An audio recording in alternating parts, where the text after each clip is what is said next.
Hey everybody, and welcome back to Investing with Wesley. These past few months in the stock market have been absolutely brutal, with this month us finally entering what's called a bear market. A bear market, for those of you that don't know, is when a stock falls 20% or more within a 6 month time period. Now currently we are just on the brink of a bear market, and come market open, and by the time you watch this video, we'll probably have officially entered the bear market. Now today's episode, I want to explain to you what are some tactics and strategies you can do to prevent yourself from suffering a bunch of losses in any sort of investment.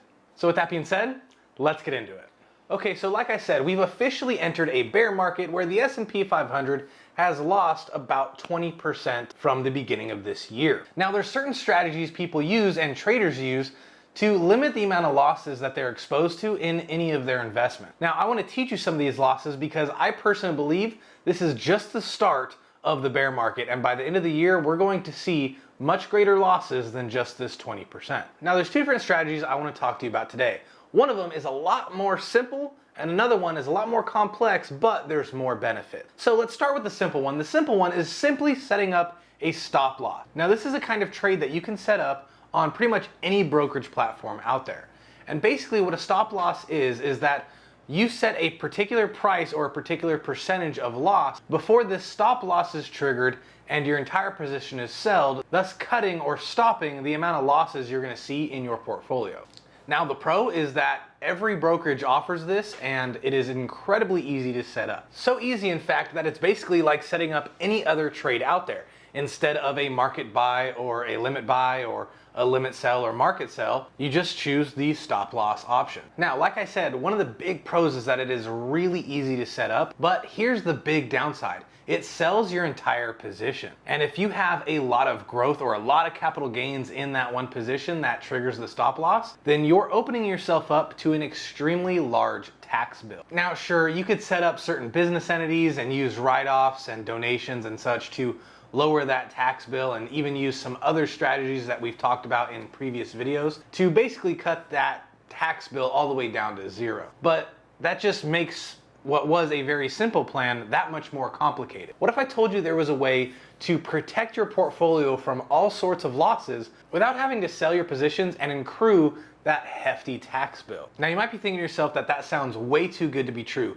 but in fact it's actually pretty easy once you realize what you're doing. Now this strategy, like other strategies I've talked about in previous episodes, this strategy deals with options. So if you haven't enabled options trading with your brokerage, then unfortunately you won't be able to do this strategy. This strategy is employing the put option and using it like insurance. Now I know right there I may have confused a lot of you by saying that an options is really insurance. And no, I don't mean buying this option is you buying insurance like it would be for car insurance, but the premise is the same. You're buying this put option as insurance against the losses in your portfolio. With any insurance out there, whether it's car insurance, home insurance, or even life insurance, the point of you buying that insurance is to eliminate the risk of loss to whatever is insured. With car insurance, you pay the insurance to limit the amount of loss in case your vehicle is damaged or totaled. You pay the insurance company a little bit of money every month so that they can cut the big check whenever you need it. Same thing with home insurance and even life insurance. If you pass away too soon before you're financially free and you still have a lot of debts and liabilities and a family to take care of, then life insurance limits the risk on your income in the event that you pass away and that income is no longer being brought in. Insurance is all about limiting risk, and that's exactly what we're trying to do with this put option contract strategy that we're going to be employing. Now the setup is incredibly easy. So before we get into that, let's talk about why and when you would set this kind of strategy up. Well, the why you would set it up is because you think whatever you're investing in, whether it's the overall market or one or two isolated companies, you think in the short term, those companies or those stocks are going to fall. But you don't want to sell your positions because you're also very bullish on the long term, meaning you think over the long haul, all these companies will continue to do well and continue to go up. But over the short term, you think they're going to suffer a little bit. And this is exactly what we've been seeing in the market. We've been seeing the total stock market tumble based on the rise of interest rates and a bunch of big money managers pulling out of the risky market and going back into things like treasuries and other bonds. And that's one of the big reasons you see the market kind of slumping right now into the negative 20% territory. But that's the market as a whole. You have certain tech stocks like Netflix falling almost 70% since the beginning of the year. Now, even if you didn't believe Netflix was going to come back, you definitely have to believe that the market as a whole is going to come back. It always does. So that's the when we would set this strategy up. When we're very optimistic long term and think the stock market is going to continue to go up. But we recognize also that in the short term, it's probably going to crash. So we want to remain in our positions, we want to remain invested and keep growing our gains, but also protect from downside loss. Now, why we would do this is just in case you need the money or we enter depression territory where you may be suffering layoffs or some other economic hardship. You want to secure your gains and all the growth you've had over the years of you investing. That way you could use that money if you experience any sort of hardship. Let's go back to Netflix. Let's say you were just a die-hard believer in Netflix and invested all of your money into Netflix. At its peak, it was about $600 per share, and let's just say you had 100 shares for simple math. That means you would have had about $60,000 in this one company and invested into the market. Now, you would have started the beginning of this year with about $60,000, but based on today's prices, you're really only looking at about $18,000. Over 68% of all of your investment value was wiped out in just a couple of months. Now, if this is just an investment and you don't really care about it, then those losses might not matter to you. But if this was a college savings fund for your kid, or maybe this is one of the overly weighted companies that you had in your retirement account, and now you've just seen your retirement account wipe away a lot of its growth. Obviously, this would absolutely suck to happen, and if you needed that money on the short term, like maybe your kid's graduating soon and is going to need that money this year, or maybe you planned on retiring at the end of the year, that might all have to be delayed until this bear market becomes a recovery. And even then, when we're talking individual stocks, that doesn't necessarily mean it's going to be as quick as the overall market itself. Heck, there's certain companies out there that ever since the 2008 market crash, still haven't fully recovered from its previous highs. So really, when it comes to situations like this, where you might need the money soon or you just want to have that option available, you definitely want to employ this strategy. And this strategy is honestly as simple as buying a put option at a particular expiration at the same strike price that the current high is at. So let me give you a couple of different examples with different investments to show you what I mean by using this put option with the same strike price as its high in order to limit the amount of loss you're exposed to. So we're going to start with the overall market itself. Let's say at the beginning of the year you had 100 shares invested to the overall market SPY or the S&P 500. SPY's top was about $477 per share, so you would have had about $47,000. Now, since this time, the market has fallen about 18%, meaning the $47,000 you started with is now only worth about $39,000. But let's say you employed this defensive put option strategy. If you've been following the United States political environment, the economy, you would have known that the plan to fight inflation and raise interest rates was coming this year, and it was coming aggressively. And if you're any sort of well-versed in the markets, then you'll know when interest rates rise, usually the stock market takes a beating. So you would have had a good idea that this year the stock market was probably going to do crappy. So let's say, as well as you having those $47,000 invested in the overall market, you also spent a little bit extra money getting insurance for that. You owned 100 shares of the overall market, so you bought one put contract that's equal to 100 shares. Now, at the beginning of the year, you bought the strike price of whatever the high was, which strike price here would have been $477, the S&P 500's previous high. Now, I personally would have put this expiration date at the end of this year, knowing that pretty much all year long, interest rates were going to be rising and they were going to be using it to fight inflation. So I would have wanted this insurance against my entire portfolio to last all year long. So I set up a put option at a $477 strike price with an expiration date of December 30th. Now, how much would I have had to pay extra or pay in premium for this put option?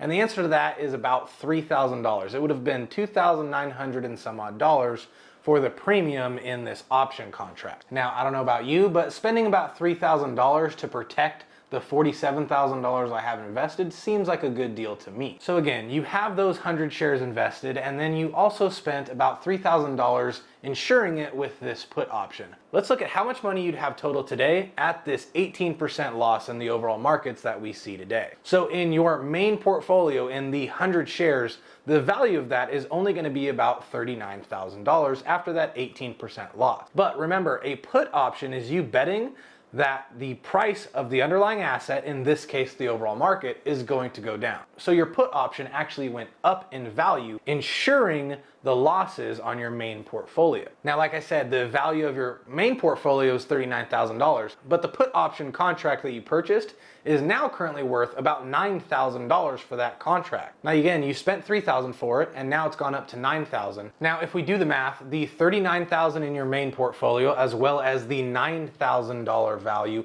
of your put option contract, is actually going to equal $48,000, meaning you would have actually made a little bit of money on this strategy. Now again, this isn't a strategy to build wealth and grow your investment account. This strategy is very specifically only to limit the loss of your main portfolio.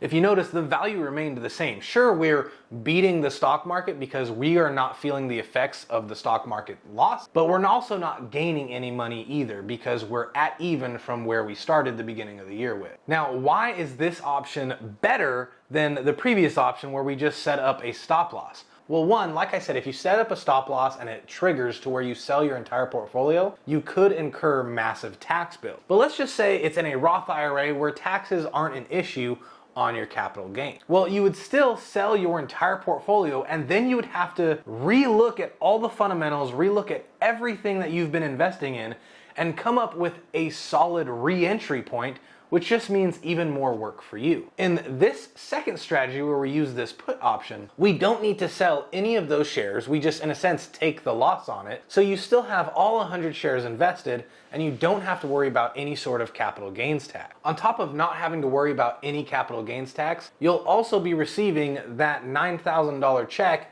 or more depending on how deep into this bear market we go. Meaning, at its absolute bottom, you could sell this put contract or exercise it, collect a fat check, and then use that check to re-enter the market, thus purchasing even more shares at a discount. Now, also, just as a disclaimer, in my example, I used the exact high as the strike price for the option, basically limiting my loss to zero. You don't have to do this. If free cash is limited, you could actually buy a different strike price in these options and take a different amount of loss. Instead of a $477 strike price limiting my loss to zero, I could have done a $465 strike price. Now, I still would have taken that little bit of loss in the difference from its high to what the strike price is, but that little bit of loss is still way better than the 18, 20%, or even 70%, like in some case, loss that you would see on your portfolio. This strategy doesn't just work with index funds or the overall market. You could have used this strategy with Netflix, you could use this strategy with Tesla, or any other tech stocks or any other regular stocks. With any stock out there or any index fund out there, this strategy works. The hardest part is to figure out a time on when you should buy this insurance, because it wouldn't make sense if we're in the middle of a bull market where everything is always going up for you to buy this insurance product. It would just, in a sense, be a waste of money. Now, what can you do, or what's one thing you can take with you to help you understand or help you find out if it would be a good time to employ this strategy? One thing I look at, especially if I'm looking at an index fund like the S&P 500, is because it is the overall market in general, and not just interest rates will affect the market, not just politics will affect the market, but literally everything is influencing the market at all times. One of the things I also turn to is actually a day trader strategy and a trigger that I look out for. I look out for what's called a death cross in the market, and I'll put it up on screen, but it's basically when the 200-day moving average crosses the 50-day moving average. This is called a death cross, and again, I'll zoom out on screen and you can see every time this cross happens, it is either right before or right in the middle of a giant downturn in the market.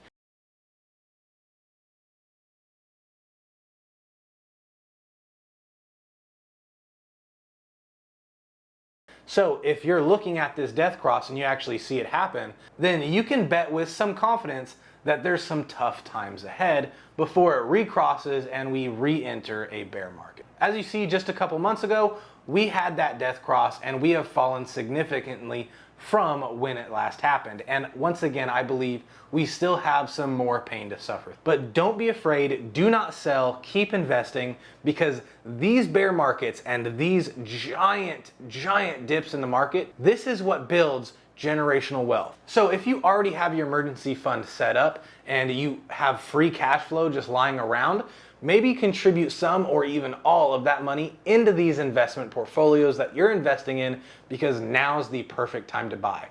Every famous investor out there always says buy when there's blood in the streets, even if it's your own.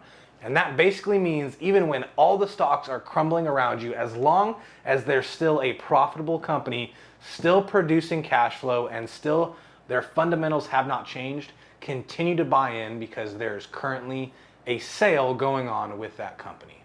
I hope you got value in this video. If you did, please remember to like and share. If you ever had a question, comment, or just wanted something addressed, or just wanted to get in touch, I have a dedicated Facebook and Instagram account where I'll be more than happy to answer any of your questions.